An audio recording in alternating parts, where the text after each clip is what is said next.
Merhaba arkadaşlar, örgü kanalıma hoş geldiniz. Kız bebeklerimiz için kolay ve güzel tığ işi yazlık elbise yaptım. Bugün bu elbise anlatımını sizlerle paylaşmak istiyorum. Manken bebeğime giydirdim. Bakın bebek üzerinde duruşunu görün istedim arkadaşlar. Bu manken bebeğimin büyüklüğü 3 aylık bebek ölçüsü arkadaşlar. Bakın ben bugün bu elbiseyi 3 aylık bebek ölçüsünde yaptım. Arka bölümün görüntüsü bu şekilde. Bakın model de hem kolay hem de çok güzel. Bebeğin üzerinde duruşu çok güzel arkadaşlar. Bebeğin üzerinden çıkarıp geliyorum.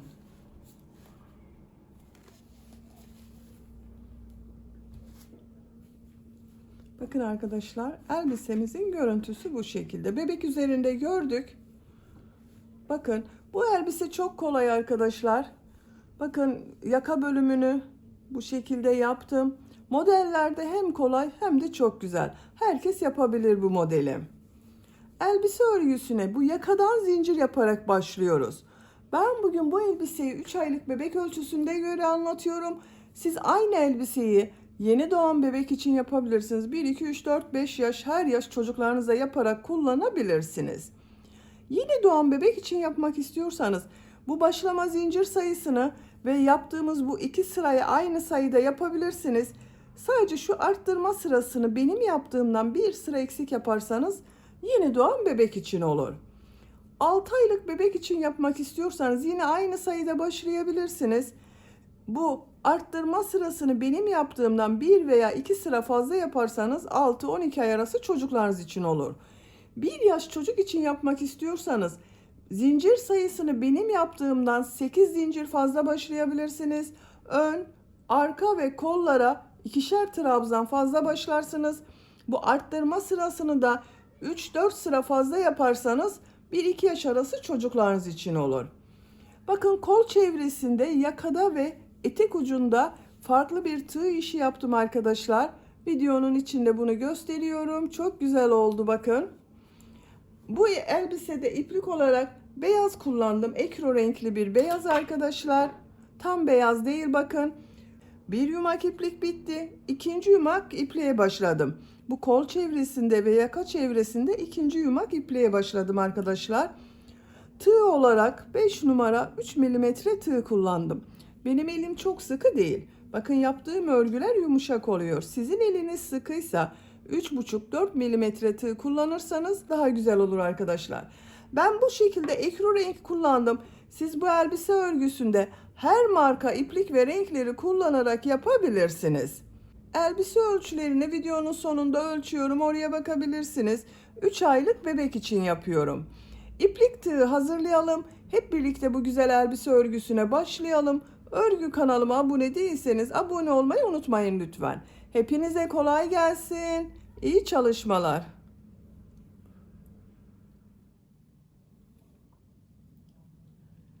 Elbise örgüsüne yakadan zincir yaparak başlıyoruz. İlk ilmeği ben bu şekilde yapıyorum. Size nasıl kolay geliyorsa o şekilde yapabilirsiniz. Zincirleri yapmaya başlıyorum. Çok sıkı zincir yapmıyorum arkadaşlar bakın. 88 zincir yapalım. 88 zincir yaptım. Bakın çok sıkı zincirler yapmadım. Siz bu elbiseyi yeni doğan 3 aylık ve 6 aylık bebek için yapıyorsanız 88 zincir başlamanız yeterli arkadaşlar. 1 yaş çocuğunuz için yapmak istiyorsanız 8 zincir daha çekebilirsiniz. 2 yaş çocuk için yapmak istiyorsanız 12 zincir fazla yapmanız yeterli olacak arkadaşlar. Şimdi bu zincirler üzerine trabzan yapacağız. Trabzan yaparken kol, ön ve arka bölümleri de ayıracağız arkadaşlar. 3 zincir dönüş için yapıyorum. 1, 2, 3. Sayıyorum 1, 2, 3.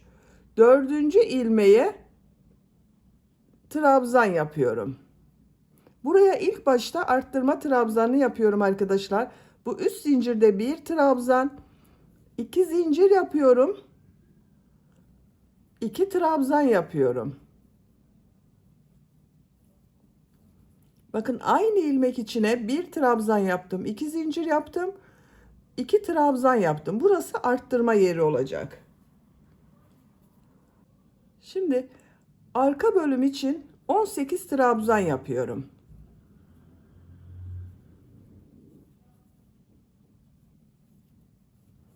...18 trabzanı yapalım. Arka bölüm için 18 trabzan yaptım. Şimdi arttırma yerini yapacağız arkadaşlar. Bakın bu ilmeğe 2 trabzan, 2 zincir, 2 trabzan yapıyorum.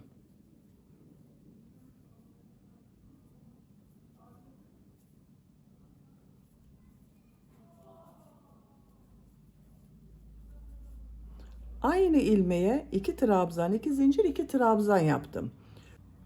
Kol bölümü için 24 trabzan yapıyorum.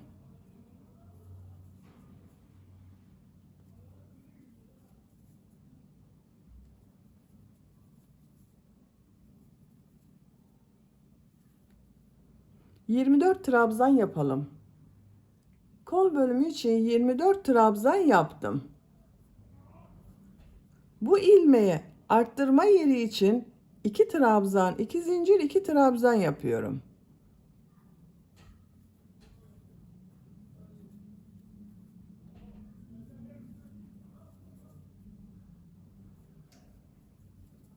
Bakın aynı ilmeğe 2 trabzan, 2 zincir, 2 trabzan yaptım. Ön bölüm için 18 trabzan yapıyorum. Bakın arka bölüme 18 trabzan yaptım. Ön bölüm için de 18 trabzan yapıyorum.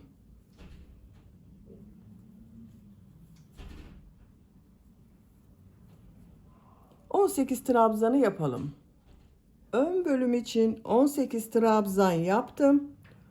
Arttırma yeri için bu ilmeğe 2 trabzan, 2 zincir, 2 trabzan yapıyorum.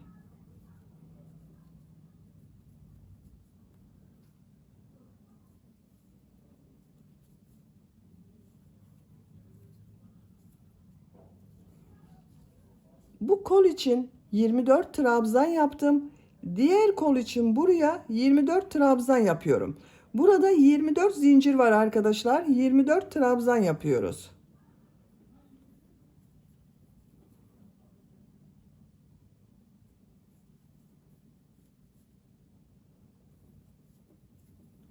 ...24 trabzanı yapalım. Sıra sonuna kadar tamamladım. Kol bölümü için buraya 24 trabzan yaptım. Bakın son ilmeğe de trabzan yaptım. Bu son yaptığım ilmeği bakın sıra başında 3 ilmek atlayarak bir trabzan yaptım. Bununla birleştireceğiz. Bu üçüncü ilmeğe bakın tığ takıyorum. İlmek kaydırma yaparak birleştiriyorum.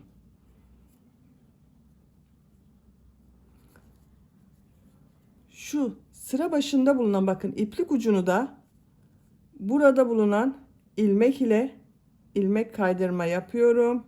Şu şekilde bakın tek parça yapacağız arkadaşlar. Yaka bölümünü ilmek içinden çekiyorum. Bakın birleştirdim.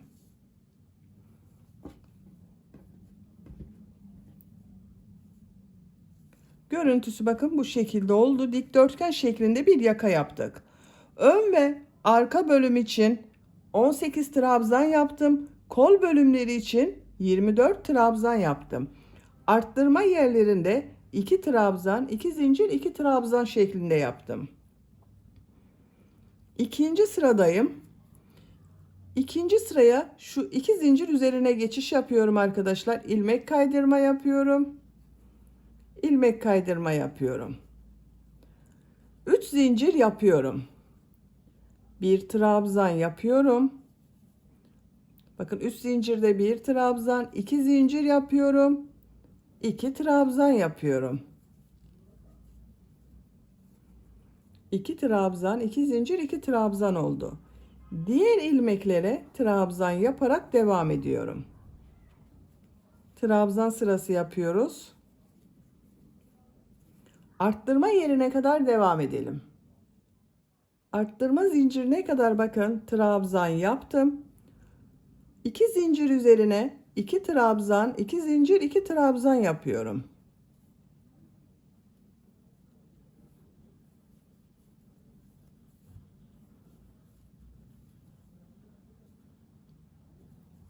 Diğer ilmeklere trabzan yaparak devam ediyorum. Arttırma yerine kadar devam edelim. Arttırma zincirine kadar tamamladım. Zincir üzerine 2 trabzan, 2 zincir, 2 trabzan yapıyorum.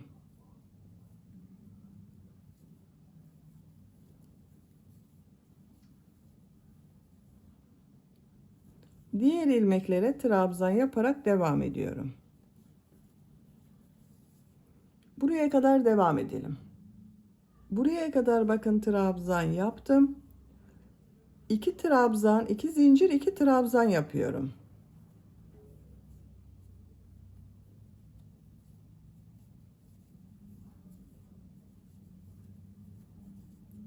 Trabzan yaparak devam ediyorum. Sıra sonuna kadar devam edelim.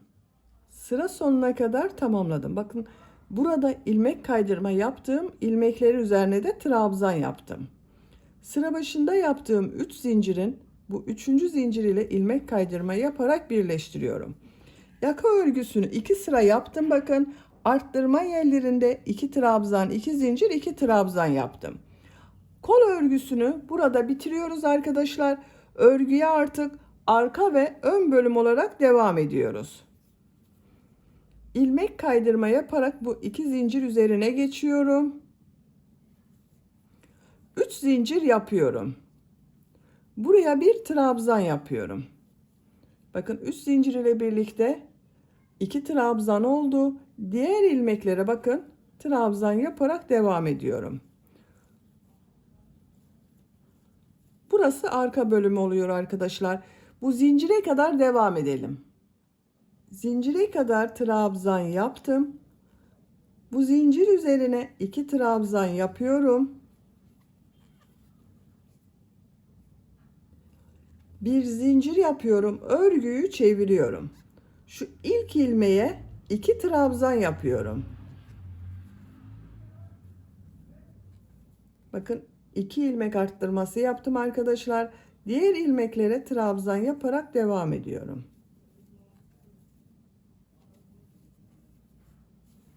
Sıra sonuna kadar devam edelim. Sıra sonuna kadar tamamladım. Bakın burada 3 zincir yaparak bir trabzan yaptım. Bunun 3. zincir üzerine 2 trabzan yapıyorum.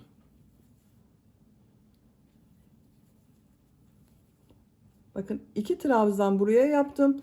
2 trabzan da sıra başında yaptım. Arttırma yaptım arkadaşlar.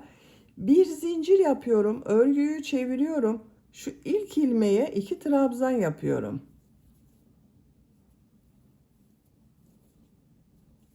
Diğer ilmeklere trabzan yapıyorum.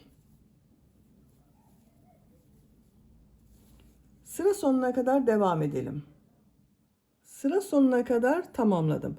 Bakın son ilmeğe 2 trabzan yapıyorum.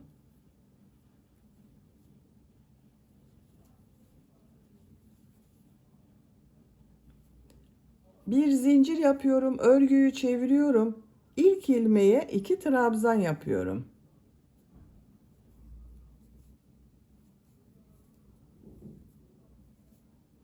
Diğer ilmeklere trabzan yapıyorum. Sıra sonuna kadar devam edelim. Sıra sonuna kadar tamamladım. Son ilmeğe 2 trabzan yapıyorum.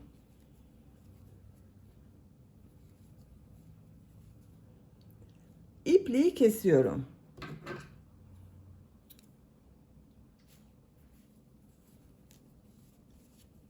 Bakın 4 sıra arttırma yaptım arkadaşlar. Bu kol bölümünü bıraktığımız sıradan sonra bakın 1, 2, 3, 4 sıra oldu. Ben bugün bu elbiseyi 3 aylık bebek için yapıyorum. Bakın 4. sırada ipliği kestim.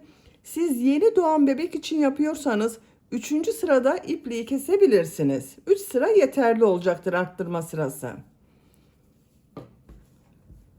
Şimdi ön bölüme başlıyorum. Bakın burası arka bölüm. Ön bölüme başlıyorum.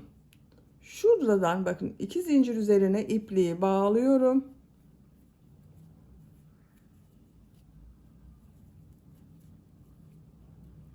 Buradan ilmek yapıyorum. 3 zincir yapıyorum. Bir trabzan yapıyorum. Bakın 2 trabzan oldu. İlmeklere trabzan yapıyorum. Zincire kadar devam edelim. Zincire kadar trabzan yaptım. Zincir üzerine 2 trabzan yapıyorum. Bir zincir yapıyorum. Örgüyü çeviriyorum.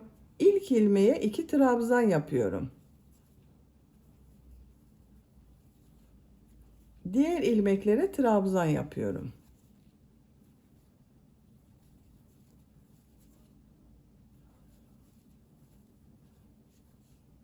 Bakın arkadaşlar, bu bölümde arka bölümün aynısı olacak. Ama bu ön bölümü arka bölümden bir sıra fazla yapacağız arkadaşlar.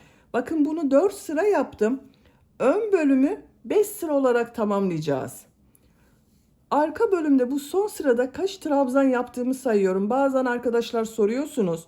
2, 4, 6, 8, 10, 12, 14, 16, 18, 20, 22, 24, 26, 28, 30, 32, 34, 36 trabzan var.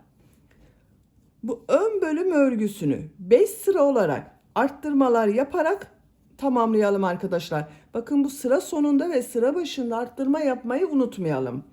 5 sıra olarak tamamlayalım. Bu bölümü de bakın 5 sıra olarak yaptım. 1, 2, 3, 4, 5. Başlangıçtan itibaren 1, 2, 3, 4, 5, 6, 7 sıra oldu arkadaşlar. Diğer bölümü 4 sıra yaptım. Buradan sonra 1, 2, 3, 4, 5. sırayı buranın devamı olarak yapacağız. Bir zincir yapıyorum. Bakın kol altı için bir zincir yaptım. Tığ üzerine iplik alıyorum. Burada ilk ilmeğe 2 trabzan yapıyorum. Bakın burada da son ilmeğe 2 trabzan yaptım. Kol altı için bir zincir yaptım. Diğer ilmeklere trabzan yapıyorum. Bu son ilmeğe kadar devam edelim. Sıra sonuna kadar tamamladım. Son ilmeğe 2 trabzan yapıyorum.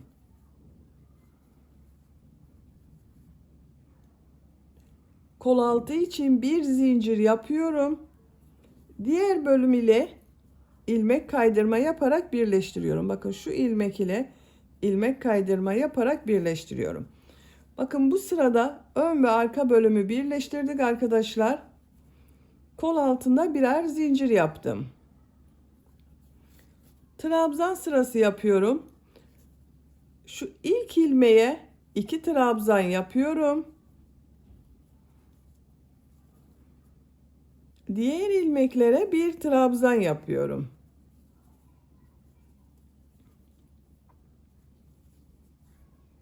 Şu son ilmeğe kadar devam edelim. Buraya kadar bakın trabzan yaptım. Bu son ilmeğe 2 trabzan yapıyorum. Kol altı için yaptığım bu bir zincir üzerine 3 trabzan yapıyorum.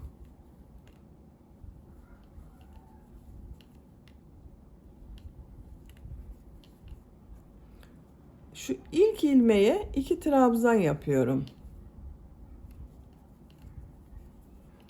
Diğer ilmeklere trabzan yaparak devam ediyorum. Bakın kol altında buraya 2 trabzan yaptım. Bir zincir üzerine 3 trabzan yaptım. Bu ilk ilmeğe de 2 trabzan yaptım. Sıra sonunda yine arttırma yapacağız arkadaşlar. Buraya kadar devam edelim. Sıra sonuna kadar tamamladım. Bakın bu son ilmeğe 2 trabzan yapıyorum. Arttırma yapıyorum. Kol altında yaptığım bir zincir üzerine 3 trabzan yapıyorum.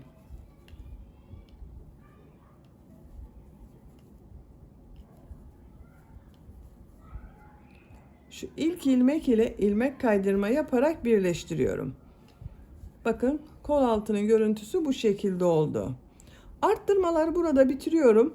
Trabzan sırası yaparak devam ediyorum.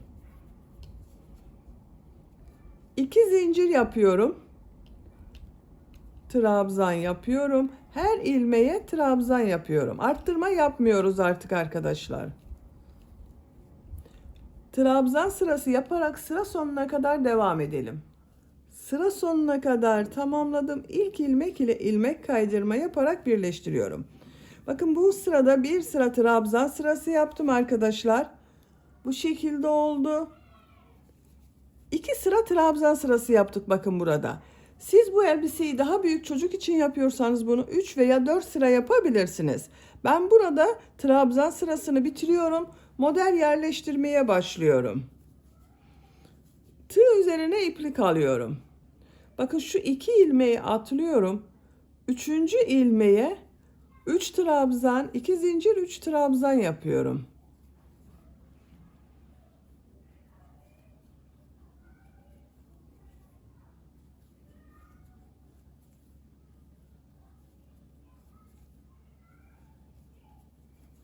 Üç trabzan, 2 zincir, 3 trabzan yaptım. 2 ilmek atlıyorum. Bir sık iğne yapıyorum. 2 ilmek atlıyorum. 3 trabzan, 2 zincir, 3 trabzan yapıyorum.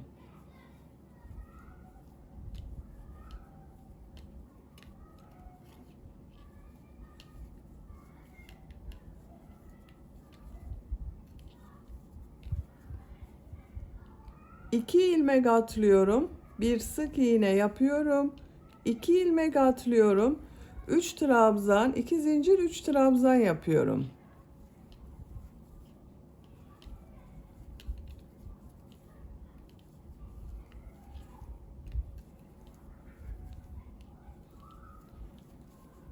İki ilmek atlıyorum, sık iğne yapıyorum.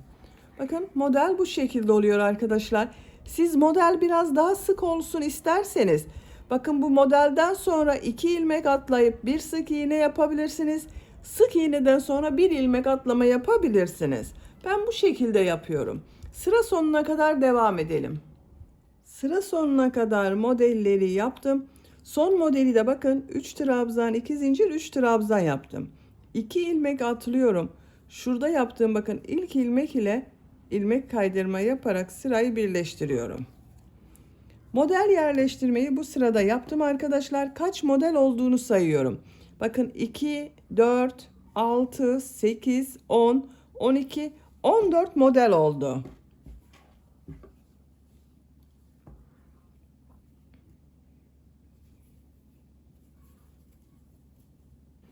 Şu ilk ilmek üzerine ilmek kaydırma yapıyorum. 3 zincir yapıyorum. 2 trabzan yapıyorum. 3 zincir ile birlikte 3 trabzan oldu. 2 zincir üzerine 2 trabzan, 2 zincir, 2 trabzan yapıyorum.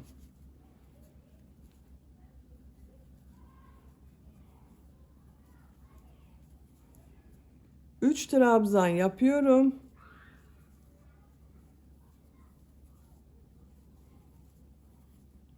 Bakın model bu sırada 5 trabzan, 2 zincir, 5 trabzan oldu arkadaşlar. Diğer modele geçiyorum.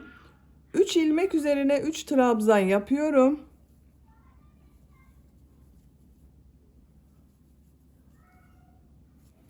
İki zincir üzerine 2 trabzan, 2 zincir, 2 trabzan yapıyorum.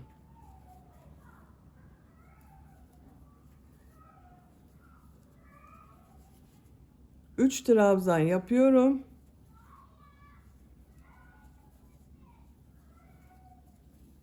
Diğer model için şuraya 3 trabzan yapıyorum.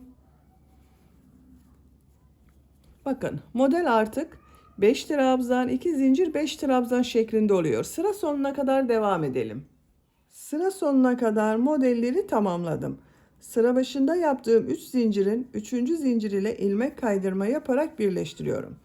Bakın bu sırada 3 trabzan üzerine trabzan yaptım. 2 zincir üzerine 2 trabzan, 2 zincir, 2 trabzan yaptım. Model 5 trabzan, 2 zincir, 5 trabzandan oluştu.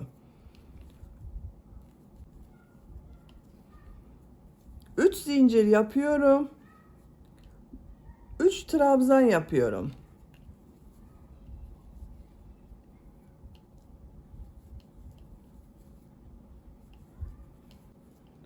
zincir ile birlikte 4 trabzan oldu. 2 zincir üzerine 1 trabzan, 2 zincir, 1 trabzan yapıyorum.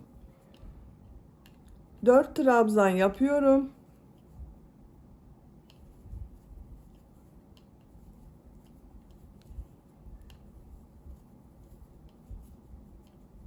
Bakın 5 trabzan, 2 zincir, 5 trabzandan oluşuyor model.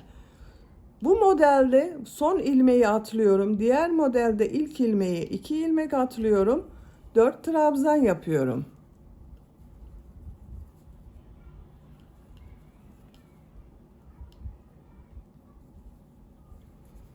Buraya 1 trabzan, 2 zincir, 1 trabzan yapıyorum. 4 trabzan yapıyorum.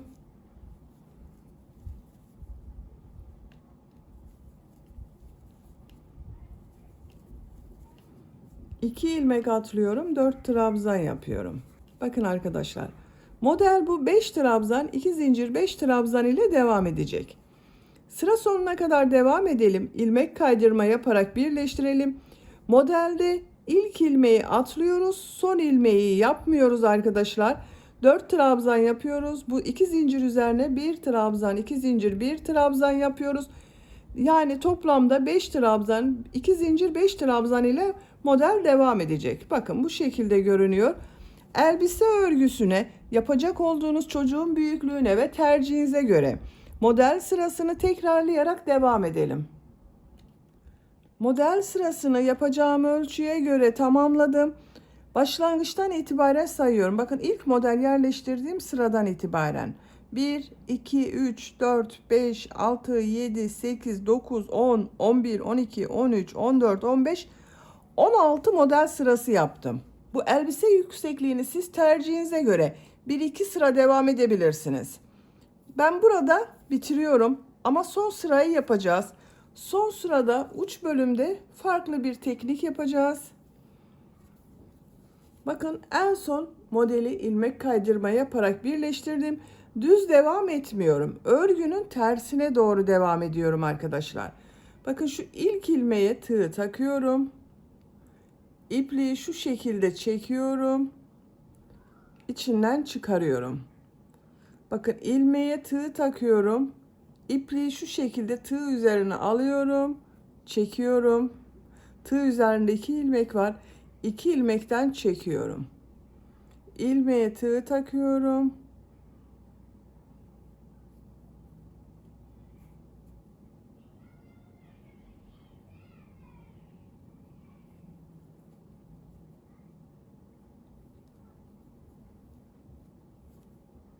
Bakın 2 zincir üzerinde de aynı yapıyorum.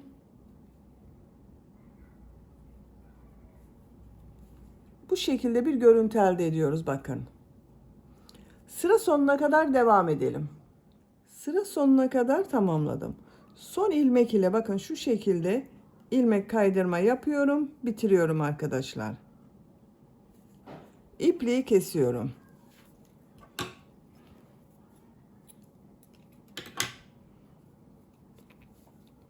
Bakın etek ucunda bu şekilde yaptık. Çok güzel oldu arkadaşlar etek ucu.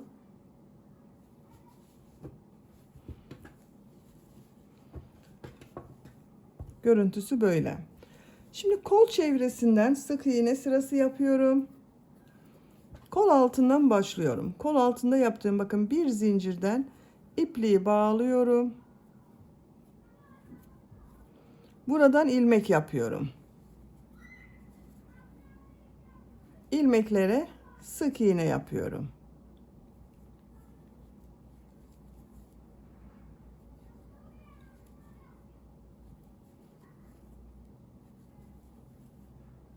Sık iğne yaparak sıra sonuna kadar devam edelim. Sıra sonuna kadar sık iğne yaptım. İlk yaptığım ilmek ile ilmek kaydırma yaparak birleştiriyorum. Bakın kol çevresinde bir sıra sık iğne yaptım. Şimdi bu sık iğneler üzerine bu etek ucunda yaptığımız modeli yapacağız arkadaşlar. Bakın şu şekilde yine örgünün ters tarafına doğru yapıyorum. İlk ilmeğe tığ takıyorum. İplik aldım. Çıkarıyorum bakın. İlmeğe tığ takıyorum.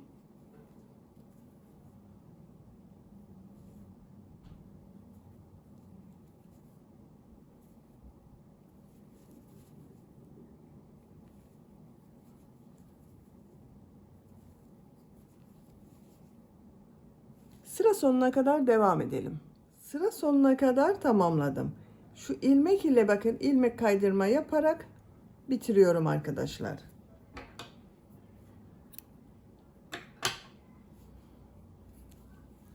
Bakın görüntüsü bu şekilde oldu kol örgüsünün. Diğer kol örgüsünde aynı şekilde bakın bir sıra sık iğne yaptım. Üzerine model yaptım arkadaşlar. Şimdi yaka örgüsünde de burada yaptığım modeli yapıyorum. Sık iğne yapmıyorum arkadaşlar yakada. Bakın düzgün zaten, onun için sık iğne yapmıyorum. Şu ilmekten ipliği bağlıyorum. İlmek yapıyorum. Örgünün ters tarafına devam ediyorum.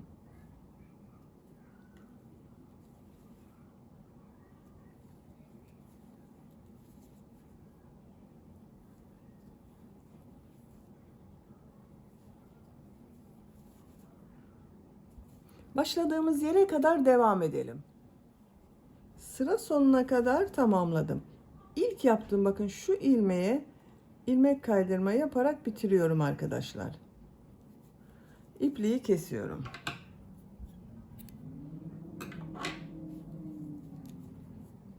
Bakın yaka çevresinde modeli yaptım. Bu şekilde oldu. Bakın çok güzel oldu arkadaşlar. Tırtıklı bir görüntü elde ettik burada da. Böylece elbise örgüsünü bitirdim. Bakın çok güzel oldu. İstediğiniz tarafını ön bölüm olarak kullanabilirsiniz. İki taraf da aynı oldu arkadaşlar. Bitmiş olarak ölçülerini söylüyorum. Kol altının buradan gövde genişliğini ölçüyorum. 21 santimetre. Yüksekliğini ölçüyorum. Kol altından yükseklik 23 santimetre. Omuzdan tam yüksekliği ölçüyorum. 34 santimetre.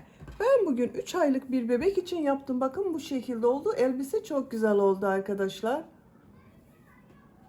Beni dinlediğiniz ve izlediğiniz için hepinize çok teşekkür ederim. Örgü kanalıma abone değilseniz abone olmayı unutmayın lütfen. Sizlerle yeni örgülerde görüşmek dileğiyle. Hoşça kalın, sevgiyle kalın.